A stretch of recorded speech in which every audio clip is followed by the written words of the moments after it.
Hello, this is a video testimonial, and this is our friend and colleague Stella Eisenstein. And just wanted to ask you a couple of questions.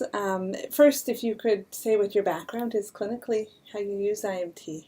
So I am an acupuncturist. I have an acupuncture license, but I practice mostly with IMT, depth hypnosis, orthobionomy, all different kinds of tools. But IMT has become one of the major tools that I use. And could you say a little bit about what got you started in learning IMT? What enticed you? What was so interesting about it? Well, I had started working energetically because I had learned depth hypnosis and orthobionomy, and IMT was that much more specific, that much more pertinent, that much more effective.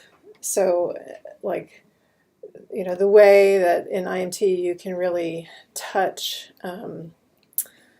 you can be super specific about whether you're working with a virus or bacteria, like on a really just basic way, or you can get really specific with Lyme, you can get really specific with Epstein-Barr, you can get really specific with cancer, you can get so specific, and that specificity of attention can be everything in terms of being effective in treatment.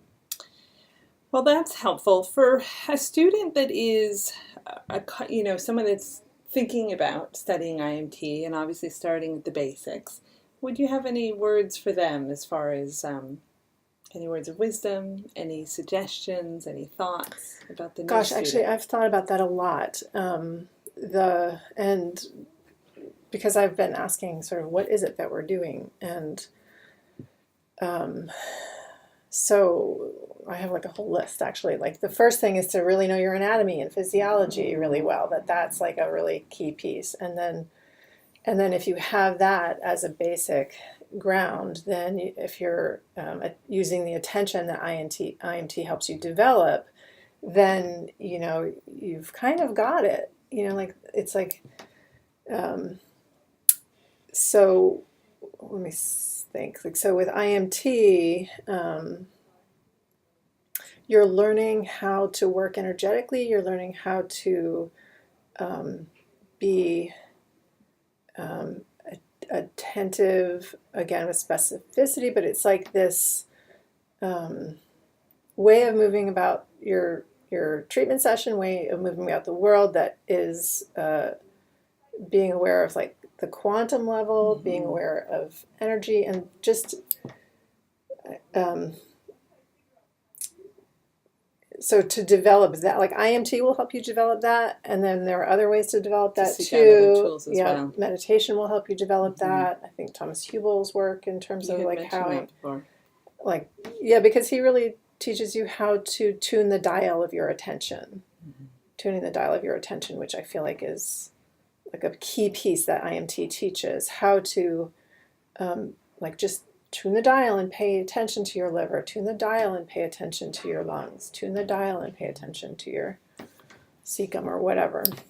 And for many of us, we came into this work having had a lot of other skills, as such as yourself, and it's really helped us to develop our ability to be successful with IMT.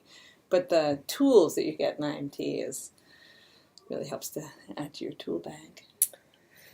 Yeah, I mean, I'm still learning, and this course this is the first advanced course that I've taken, and so it's really helped me to kind of put it all together, because sometimes with IMT, you get thrown in the deep end really quickly, especially if you don't have an energetic basis, which was true for acupuncture, oddly enough. As an acupuncturist, I was taught kind of patterns, and it's an energetic medicine. So how do you then glean that knowledge of how to work energetically? And I've had to kind of come around the backside, and then when I came into IMT, it was like, IMT people are like 12 steps ahead with how to work energetically, and I'm still kind of catching up with like, oh, wait a minute, I could just pull in, a PFM here, and it can shift everything in a treatment, and or like even the facility of moving between structures and spaces energetically, like that's something that I'm still trying to develop, and so like the more contact contact I have with IMT and IMT practitioners and these ideas helps me to get up to speed. Always more learning to be had. Oh, yeah. Yep. Well, thanks, Stella. We appreciate you. Yeah.